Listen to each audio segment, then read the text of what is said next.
बिस्मिल्लाहिर्रहमानिर्रहीम। Welcome students, उम्मीद करता हूँ आप सब खैरियत से होंगे। बच्चों, आज हम chapter 3 circular and rotational motion के तमाम कंस्ट्रक्टिव रिस्पांस क्वेश्चन को समझेंगे।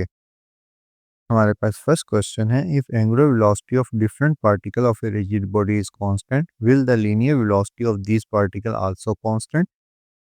क्वेश्चन में बच्चों आप लोगों को कहा जा रहा है, अगर एक रिजिड बॉडी की जिसके तमाम पार्टिकल बेटा एक अपनी फिक्स पोजीशन पर होते हैं, ये हमने टॉपिक में समझा था, उसकी एंगुलर वेलोसिटी जो है अगर सेम है तो क्या तमाम पार्टिकल्स की लीनियर वेलोसिटी भी सेम होगी।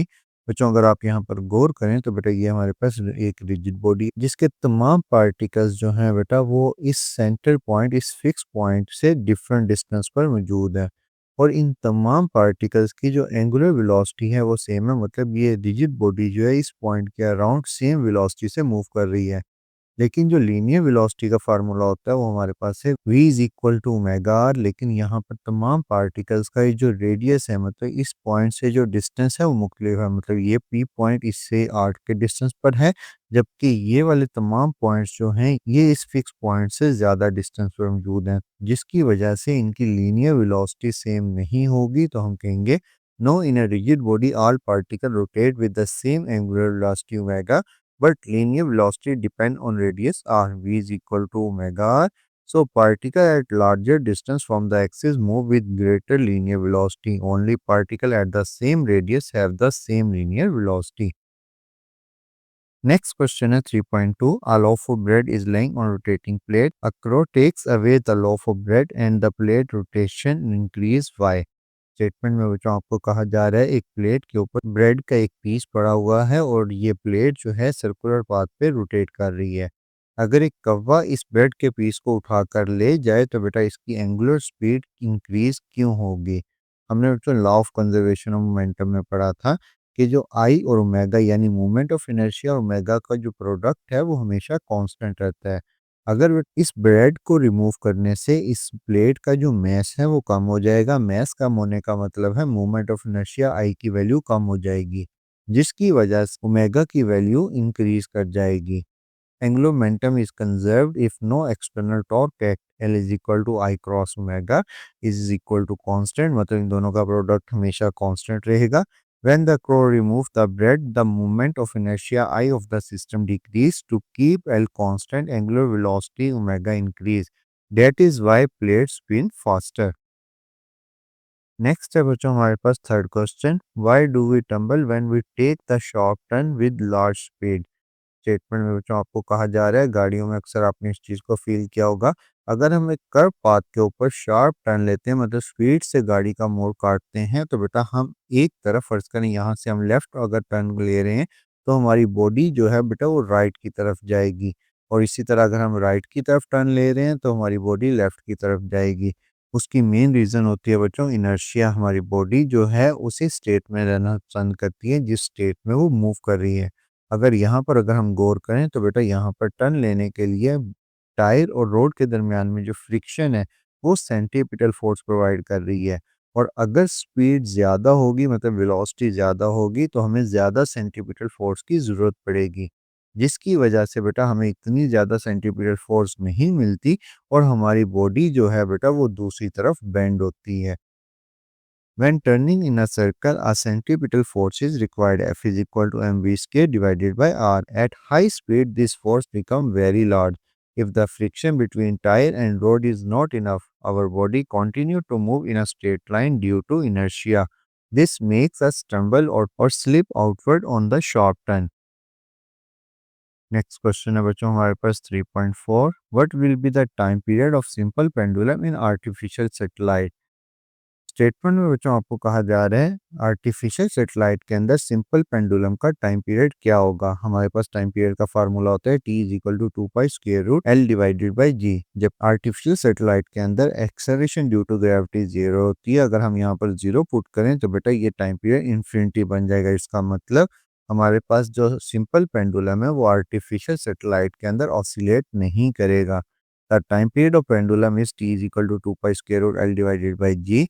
In a satellite, everything is free fall, so if effective gravity g is equal to 0, putting this in the formula t is equal to 2 pi square root l divided by 0, तो बेटा ये divide में जब भी 0 है तो infinity बन जाता है। This means the pendulum will not oscillate at all, it can not work inside a satellite.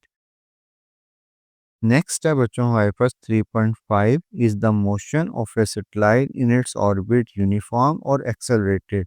बच्चों जो सैटेलाइट अपने ऑर्बिट में मूव कर रहा होता है वो यूनिफॉर्म मोशन से नहीं कर रहा, यहाँ पर इसको हम एक्सेलरेटेड कंसीडर करते हैं। द स्पीड ऑफ सैटेलाइट में remain constant but the direction of velocity keep changing toward the centre. मतलब सर्कुलर पाथ के ऊपर हर पॉइंट पे वेलोसिटी की डायरेक्शन मुख्तलिफ होती है, तो हम कहते हैं मैग्नीट्यूड ऑफ वेलोसिटी तो कांस्टेंट है लेकिन डायरेक्शन चेंज होने से वेलोसिटी जो है वो चेंज होती है।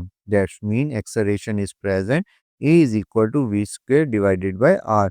So the motion of satellite is accelerated motion not uniform. Uniform के अंदर बेटा डायरेक्शन भी सेम रहनी चाहिए।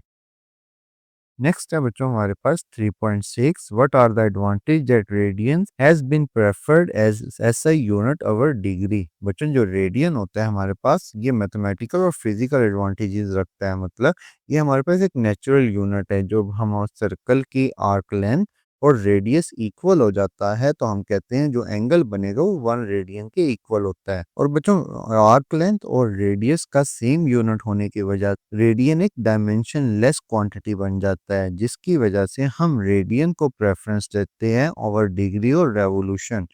Radian is preferred as the SI unit over degree due to its mathematical and physical advantages. It is the natural unit derived from the geometry of a circle, defined as the angle subtended when the arc length equals the radius. Theta radian में जो है बेटा हमारे पास इसका formula है arc length divided by radius.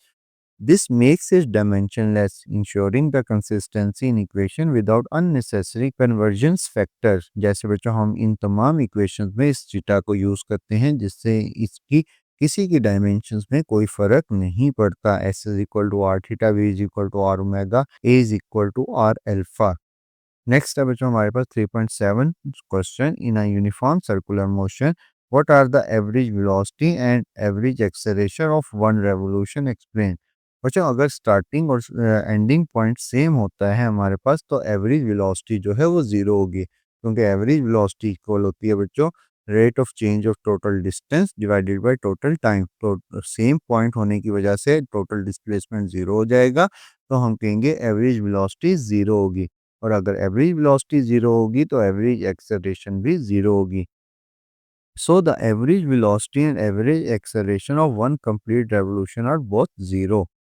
Next question है बच्चों हमारे पास in a rain storm with a strong wind what determine the best position to hold an umbrella. आपको स्टेटमेंट में कहा जा रहा है अगर हम बारिश का तूफान आ रहा हो, हवा भी तेज चल रही हो और बारिश भी हो रही हो, अम्ब्रेला को पकड़ने की बेस्ट पोजीशन कौन सी होगी। बच्चों बारिश जो है पानी जो है वो ऊपर से बिल्कुल स्ट्रेट आते हैं नीचे की तरफ, लेकिन हवा की वजह से उसकी डायरेक्शन चेंज हो जाती है। जैसे यहाँ पर आपको डायग्राम में दिखाया जा रहा है, डायरेक्शन चेंज होने से वो बेटा हमारे पास यूँ तिरछा आपके पास ज़मीन की तरफ आता है।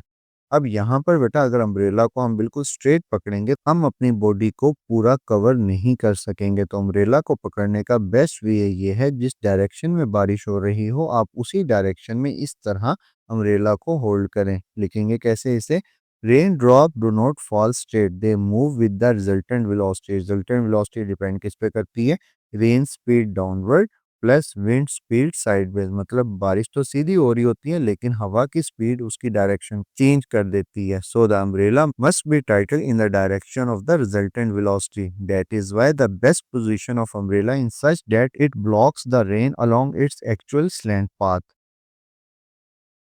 नेक्स्ट है बच्चों हमारे पास 3.9 a ball is just supported by a string without breaking if it is whirled in a vertical circle it's break explain why.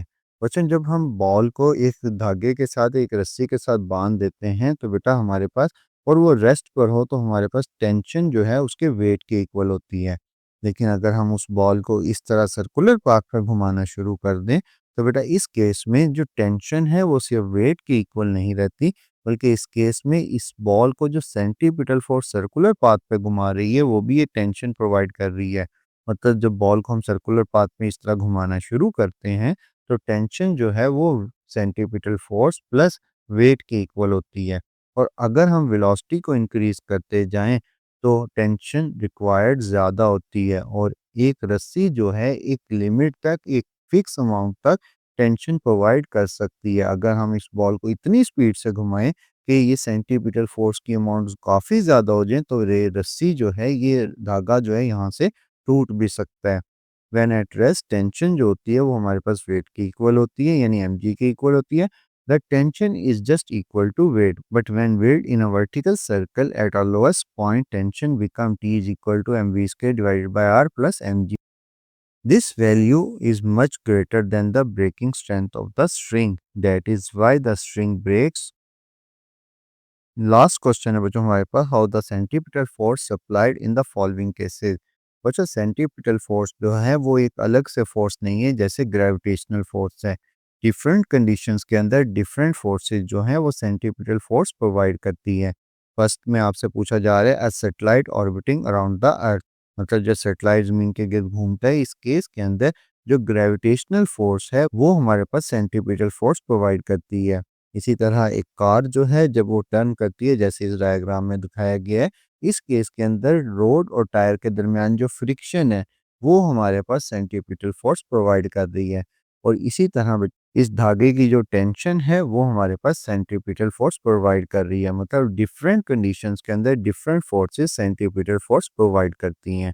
ये था बेटा आज का लेक्चर। लेक्चर अच्छा लगा हो तो लाइक और सब्सक्राइब करना मत भूलिएगा। Thank you. खुदा हाफिज।